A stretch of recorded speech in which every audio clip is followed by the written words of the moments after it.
Hello mga idol, lahi na sa itong trabahoon ron. Mag-ilis ta og throttle cable sa motor. Ako ang motor mismo na putol. Atong ilisan. Gamitan lang nga nako ni mga idol, dara mga idol oh. Pero ang technique ni mga idol, putol gani lang yung cable mga idol. Kinahanglan na kay gitawag na tog hiktigoms. Dito mo tagawala na made in Philippines na siya. Hiktigoms, hiktaguma ba? Kay aron maka na libre, makauli ra ka. Kay matungnan nga way baligya sa imong kaputlan. Makauli ra jud kay nanion na mga idol. Imong kwaon ning inani mga idol, kani may bag-o na tong ilis mga idol kay ang plastic mismo oh, na nabuak pod, ilisan pod. Nakapalit na putag bag-o plastic. Kini. To ilisan.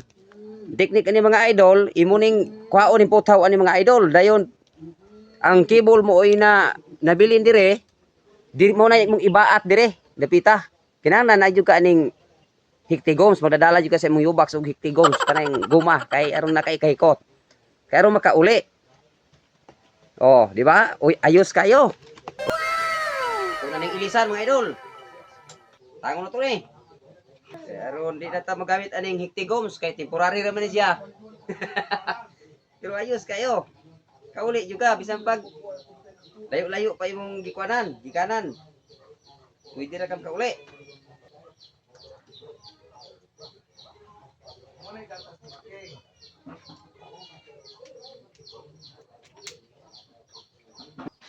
Kina mga idol, kumana na itong ilis o kibol.